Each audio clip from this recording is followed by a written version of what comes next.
Hey there, Sharon Hornelstrom here. Welcome to day 166 of our Get Your Goals annual challenge. This month we're focusing on financial goals, financial well-being, financial health. How do we go about achieving financial health and well-being by using financial goals and setting financial goals? We're talking about key financial indicators for a few days. Today is day number 6, key indicator number 6, and it is having an emergency fund, the whole topic of emergency funds. What are some of the benefits of having an emergency fund? Number one, financial security, right? If something happens that we hadn't planned on, which is the whole purpose of an emergency fund, to deal with emergencies and challenges and setbacks and problems and situations that come up, and without, negatively impacting our finances, without putting a huge dent in the things that we work so hard to achieve for our lives and for our families. Debt prevention.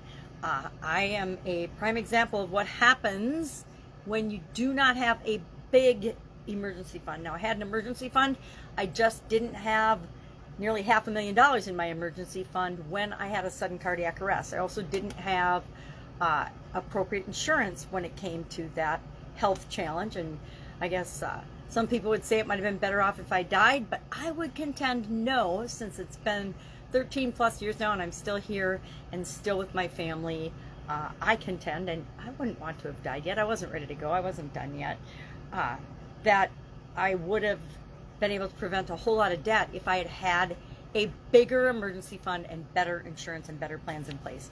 Our idiom for Supersize Your Business today is prepare for the worst, hope for the best. And I think that's very tied into this particular topic. Why do we want to have an emergency fund? Now, there are things we cannot possibly plan. I don't think the vast majority of people on the planet realized or planned for or were prepared for the pandemic that hit us all in 2020 and all of the, the COVID-19 pandemic and all the ramifications and all the things and all the changes that happened with respect to that. We had some things in place, and I was much better prepared for that situation than I was for my sudden cardiac arrest originally. And I actually was pretty prepared for that. My business went on without a hitch, but it did leave me in some substantial debt. It gives us peace of mind. Having an emergency fund gives us a sense of security and peace of mind. It's like when I was in corporate America, I always had a business on the side, at least one.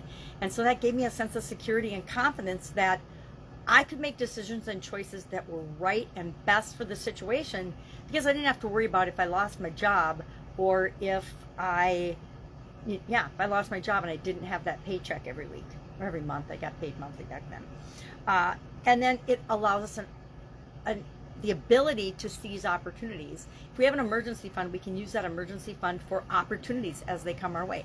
Guess what? People call things a once-in-a-lifetime opportunity, but I don't really believe there's such a thing. I think opportunities like unlimited, limitless opportunities are around us all the time. It's just, are we ready to take advantage of those opportunities or not? Most of the time we're not, because it's not the right time. We don't have the right funds. We're not prepared as a human being to take advantage of that opportunity. So those are just some of the reasons and benefits of having an emergency fund. So how do you go about building an emergency fund? And then how do you manage it once you do build it? Number one, what size emergency fund do you need? I had an emergency fund, which was about a third of the size I needed when I had my sudden cardiac arrest. I don't know that I could have planned for that.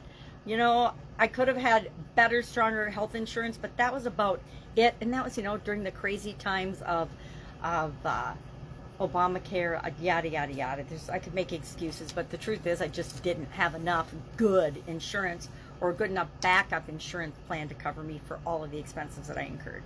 Number two, we want to establish realistic timeline and goals. If you don't have any money in an emergency fund right now, don't think you're going to have $1 million in it tomorrow, right? Don't think you're going to have a couple $100,000 in it in a super duper short period of time. It's just like, any kind of savings. We need to have a way to build it up. And then I will contend that the best way to build up your emergency fund is to automatically place some money into that fund. Maybe it's a percentage of your gross income.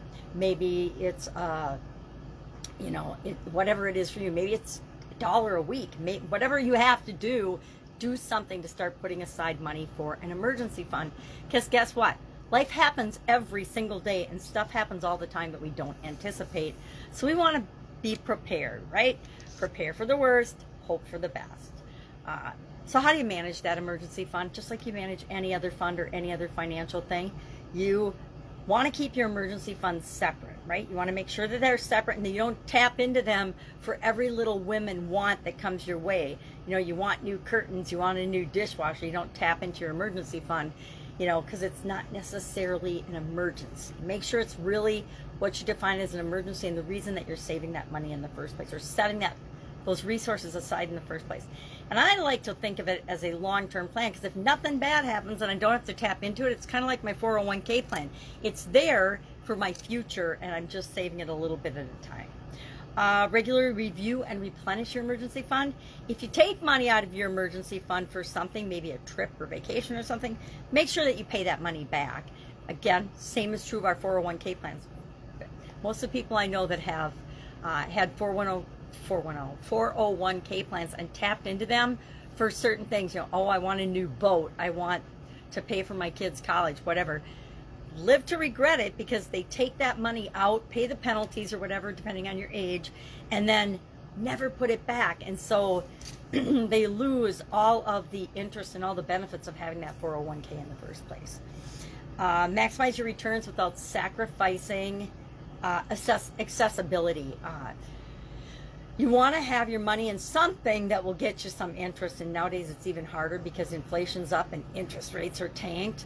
Make sure that you're putting it in something that's very liquid, because you want to have access to that money at the drop of a hat whenever you need it. So you're not going to put it in a 2-year money market. You're not going to put it in a long-term locked and loaded higher interest rate situation, because you don't have access to that money. And finally, reassess and adjust as necessary. I now have a much bigger emergency fund than I had back in 2010 because of the lessons I learned by not having a big enough emergency fund back then. So that's our challenge for today. Do you have an action item? Do you have an emergency fund? If so, how much is in it? Are you managing it? Are you reviewing it? Are you replenishing it? Just share in the comments below, yes or no, if you have one. And if you don't, I challenge you to think about starting one today, right? We can take action now, and you can put $100 in an emergency fund, right? Get a separate savings account at your bank or something, and start an emergency fund.